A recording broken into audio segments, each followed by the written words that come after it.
Hello everybody, you have tuned in to Eric Jose on Making a Murderer on YouTube.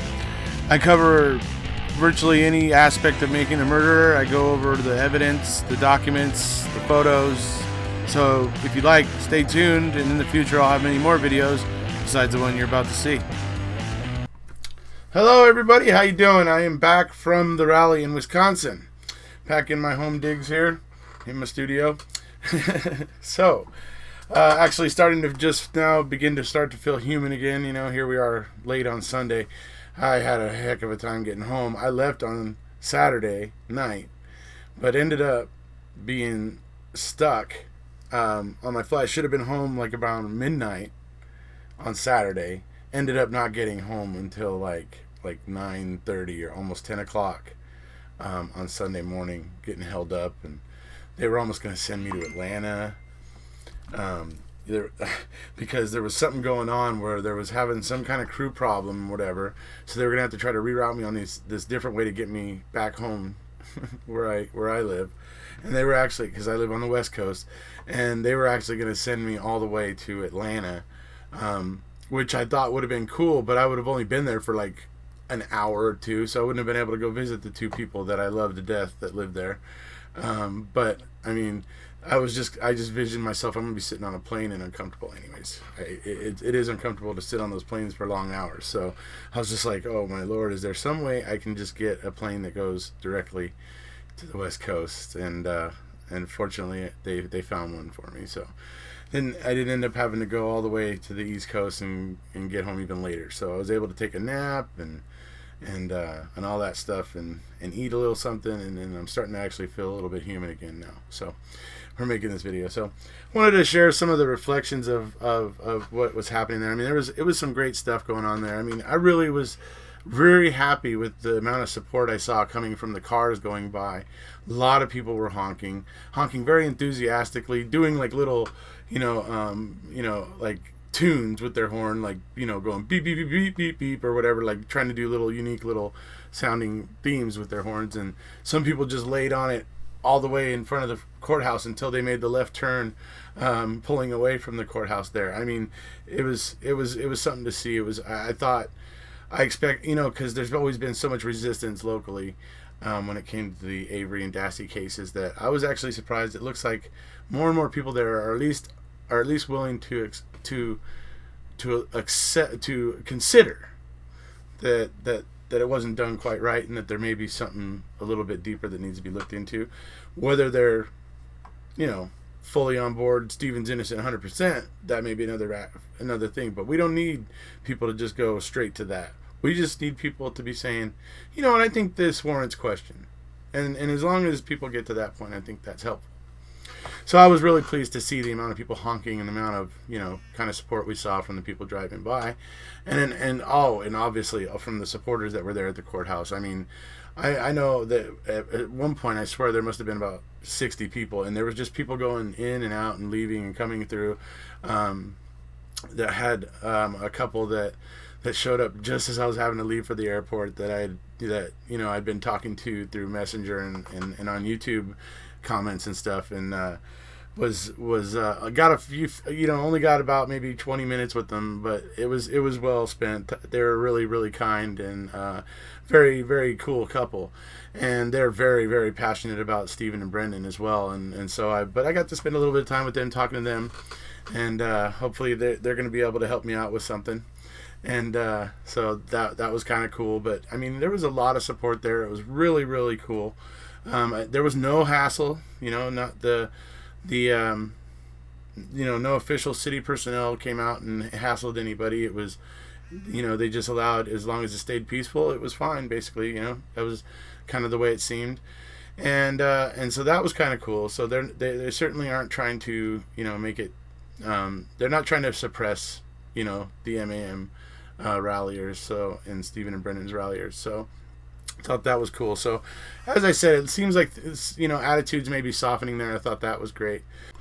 So as Mr. Hodnott and I were on our way from doing the controlled question t-shirt raffle over in front of the sign leading into Avery Salvage Yard. We did the raffle right there in front of the sign. So as we were headed back to the rally, from that, we got to this point on the road where we both kind of got this weird feeling, right? And we're both looking at each other going, hey, what, don't you feel kind of strange here? So we pulled over right at this intersection, and we're walking around, and this is what we found. It was actually quite amazing. We've been out here in the Manitowoc County area for a couple of days and done a lot of things. Found some things? Found some things. I have this really feeling of divinity when I'm in this area right here, that when I come to this area... Closer to God? Closer to God. And no matter what you lose here, whether it's your car keys, your hat, or your virginity, or your RAV4, someone's going to always find it for you. I'm not quite sure why I feel that, but I just have this sense of it somewhere in my mind that I'm closer to God somewhere around here. It's just the whole sense of where we are. Yes. Do you feel the same? Indeed. It's you feel more in tune here somehow. Like, it's just, like you just wouldn't have to waste time if you were looking for anything. That's right. Yeah. It's a special place, that's for sure. Special indeed.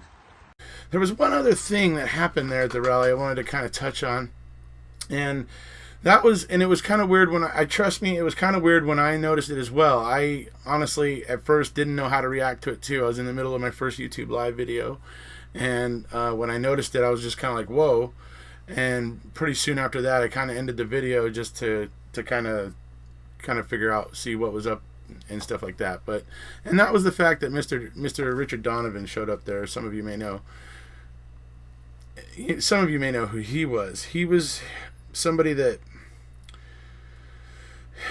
he used to be a very, very, very strong supporter of Stephen and Brendan. And he eventually one day he started to develop a friendship with King Kratz. And he kind of eventually turned over to thinking that both were guilty. And, which is fine. It's his right to do. Absolutely. I wouldn't fault him on that. But when people kind of felt a little let down by him and kind of started to let him know that they were kind of disappointed and things like that, he, I think, took it really, really bad, and he really overreacted in a very bad way. And he did some things on Twitter that were pretty bad. I think the weird thing is that what ended up happening is that Mr. Donovan went up to Carla Chase and he offered her what struck her as a very, very sincere apology. When people offer you what seems like a very, very sincere apology, you can't help but be gracious about it. Because if you're not gracious about somebody who seems to be offering you a sincere apology, then you're just as big a jerk as you're trying to say that they are. Anyways, there was a lot of good things that was happening there, and I hope that this one guy showing up for really what seemed like maybe about 20 minutes, he was almost no time there. After I noticed he was there, he was gone very soon after. I just hope it isn't going to detract or distract from what was going on there, which was very positive and good and uplifting, and it really was. I mean, as I said at the beginning of the video, to see the number of people that were responding from the general public there, the locals in Manitowoc, it was very, very uplifting for me. So I hope we don't get lost and miss the point of what was going on here over one little situation. I understand how people feel about it. I do 100%. I'm not asking people to give up their feelings. I'm just asking people to at least try to focus on what was important here, which was the support and the kind of the positive feedback from the locals there. I thought was just totally spectacular, and I hope that continues to be the focus moving forward. All right. Getting on to what we're here to talk about today is I got to go down to the salvage yard. Carla Chase came, or as we call her sometimes, we Angel. That's how Mr. Capaldi refers to her. But she, took us down there. Me and Mr. Mark Hodnott got to go and take a walk. We went over by the Crusher. Because I told her what I wanted to do, where I was wanting to go, due to the reports that we have of Cadaverdog Brutus and how he acted and reacted down there by the Crusher and over by the RAV4. So I took a little walk, basically mimicking the walk that kind of, when you read the paperwork, you can see that it looks like Cadaverdog Brutus led them, because he didn't hit on anything at the Crusher, led them in the direction of the RAV4 until he got to it. And as soon as he got near it, he darted underneath the tarp and was signaling on the RAV4 itself. So it appears that Cadaverdog Brutus's prowess in detecting decaying human remains, flesh, blood, whatever it is significant, because it really truly seems, when you read the paperwork, because they're all following Brutus and the handler, the other officers and investigators, they're following along, they're in tow essentially until Brutus gets to the RAV4.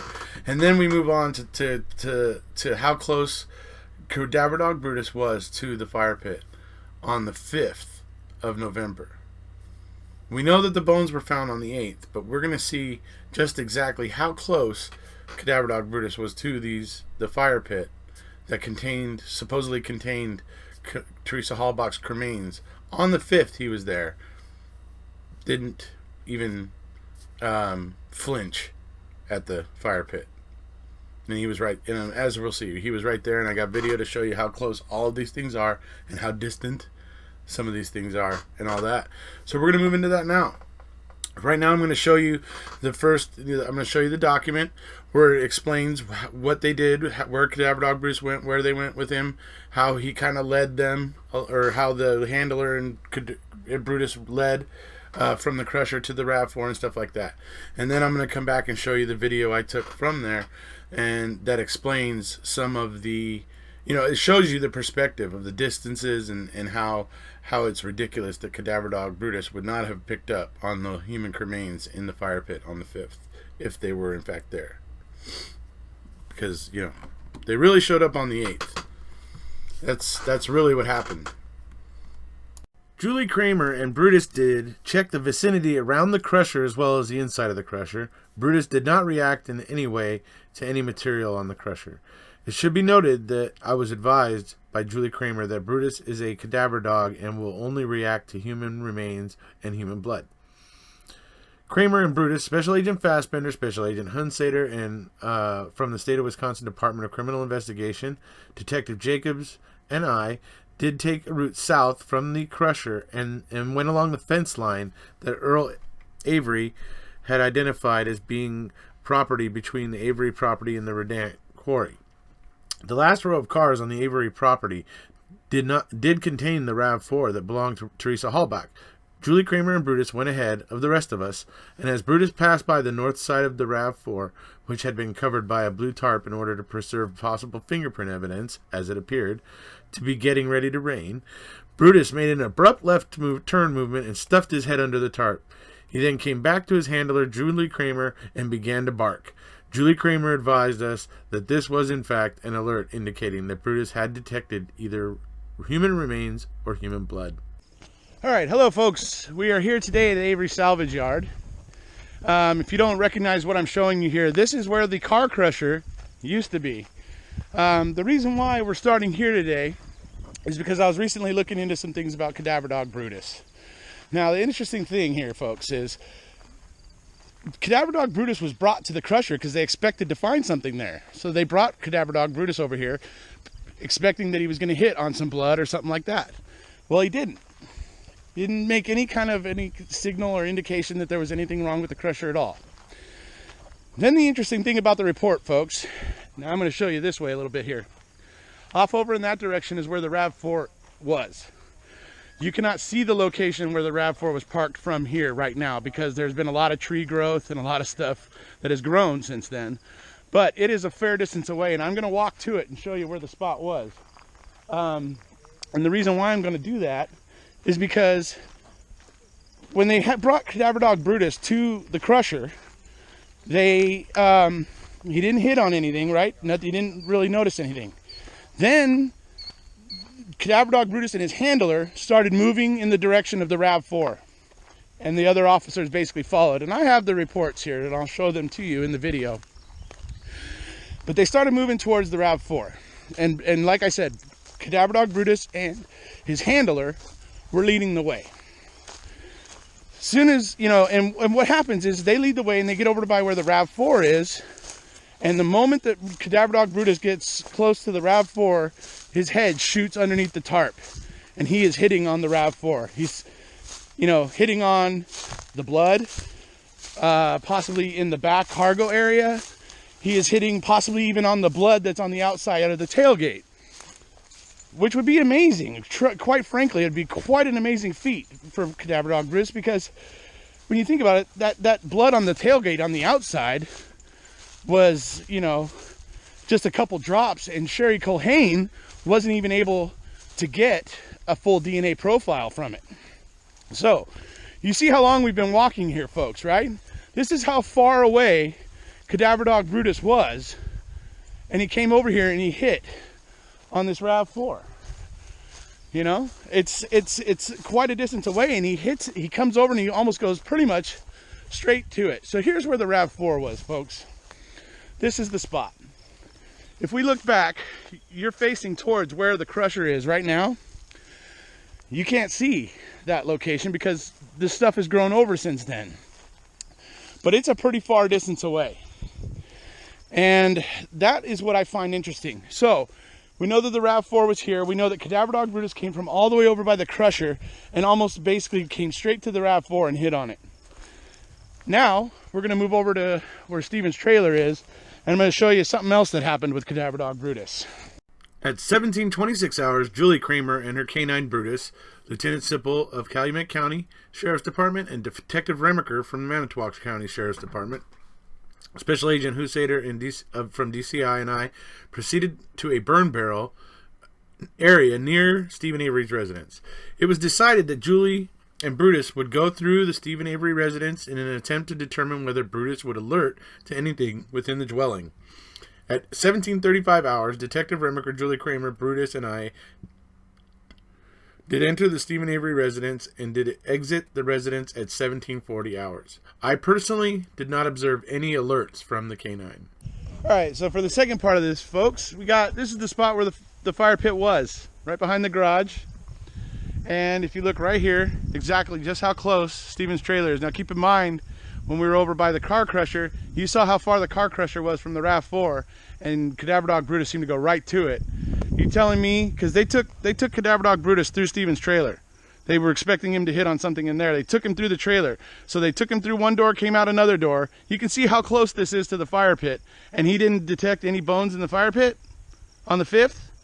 That's because they didn't show up until the 8th. So that was my point to show you guys here. All right, so I think you guys can see what I'm saying there, that the massive distance between the crusher and the RAV4, yet Brutus and his handler seem to lead right to it, and boom, he hits on it, on the RAV4. And like I was saying as I was walking there, it's a very minute amount of blood on the outside for him to hit on, and if he's hitting on the blood in the cargo area, that's impressive as well, because that's coming, he's sensing that through a car that's completely sealed and locked, and all the seals on it are, I mean, I'm not saying it's impossible, I'm just saying it shows that he has a great deal of prowess, if in fact he was picking up on that. Whichever he was picking up on, it's amazing that he pretty much led his handler, that him and his handler pretty much led the investigators from the crusher straight to the RAV4, where he hit on the RAV4.